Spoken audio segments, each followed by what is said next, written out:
আজ থেকে প্রায় ১২০০ বছর আগে, যখন আধুনিক প্রযুক্তি তো দূরের কথা, সাধারণ যন্ত্রপাতিও খুব সীমিত ছিল, তখন কি সত্যি সম্ভব ছিল একটা পুরো পাহাড় কেটে একটি নিখুঁত মন্দির তৈরি করা? শুনতে অবিশ্বাস্য লাগলেও মহারাষ্ট্রের এলোরায় দাঁড়িয়ে আছে এমনই এক নির্মাণ, কৈলাস মন্দির। এটা শুধু স্থাপত্য নয়, এটা যেন এক অমীমাংসিত ধাঁধা যা এখনও আমাদের ভাবায়।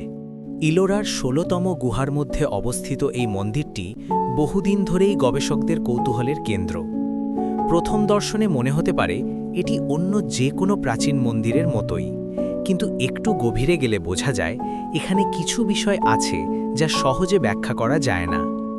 এই ভিডিওতে আমরা শুধু এর ইতিহাস নয়, বরং বুঝতে চেষ্টা করব কেন এই মন্দির এত আলাদা আর কিভাবে এটি সম্ভব হয়েছিল।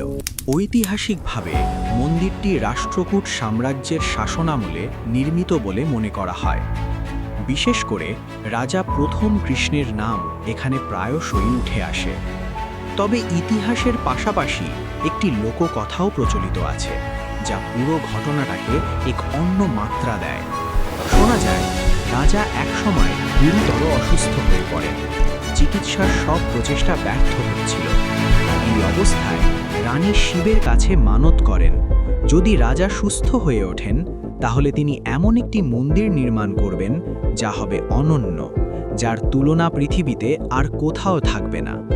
এখন এই গল্পটি পুরোপুরি ঐতিহাসিকভাবে প্রমাণিত নয়, তবে এটি হয়তো আমাদের বোঝায় কেন এই নির্মাণের সঙ্গে এত গভীর ভক্তি ও আবেগ জড়িয়ে আছে। কৈলাস মন্দিরের সবচেয়ে আলোচিত দিকটি সম্ভবত এর নির্মাণ পদ্ধতি।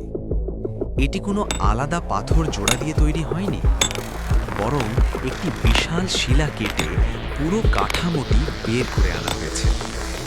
আরও আশ্চর্যের বিষয়, এটি উপরের দিক থেকে নিচের দিকে খোদাই করা হয়েছে বলে ধারণা করা হয়। এখানে একটা প্রশ্ন স্বাভাবিকভাবেই আসে, কেন এই পদ্ধতি? কেউ কেউ মনে করেন এটি হয়তো কোনো ধর্মীয় প্রতীকী অর্থ বহন করে, আবার অন্যদের মতে এটি হতে পারে পরিকল্পনার একটি কৌশল, যাতে কাঠামোর ভারসাম্য বজায় রাখা যায়। তবে এই গল্পটি পুরোপুরি ঐতিহাসিকভাবে প্রমাণিত নয়। এটি হয়তো আমাদের বোঝায় কেন এই নির্মাণের সঙ্গে এত গভীর ভক্তি ও আবেগ জড়িয়ে আছে। গবেষণায় বলা হয় এই মন্দির তৈরিতে বিপুল পরিমাণ পাথর সরানো হয়েছিল। সংখ্যাগুলো শুনলে মনে হতে পারে এই কাজটি স্বল্প সময় শেষ করা প্রায় অসম্ভব। তাহলে কি আমরা এখানে কিছু অতিরঞ্জন দেখছি, নাকি প্রাচীন কারিগরদের দক্ষতাকে আমরা আজও পুরোপুরি বুঝতে পারিনি? সম্ভবত সত্যিটা মাঝামাঝি কোথাও, যেখানে উন্নত পরিকল্পনা, শ্রম এবং সময় একসাথে কাজ করেছে। তবে এটাও অস্বীকার করা যায় না এই নির্মাণ আমাদের বর্তমান ধারণাকে চ্যালেঞ্জ করে। মন্দিরের ভেতরের কারুকাজ দেখলে বোঝা যায় এটি শুধু স্থাপত্য নয়, এটি এক ধরনের গল্প বলার মাধ্যম।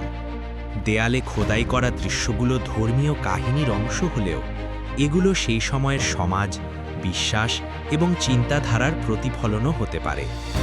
এখানে একটা বিষয় খেয়াল করার মতো, এই ধরনের শিল্পকর্ম শুধু সৌন্দর্যের জন্য নয়, বরং এটি মানুষের চিন্তা ও বিশ্বাসকে দৃশ্যমান করে তোলে। এই দিক থেকে দেখলে কৈলাস মন্দির এক ধরনের সাংস্কৃতিক দলিলও বলা যেতে পারে।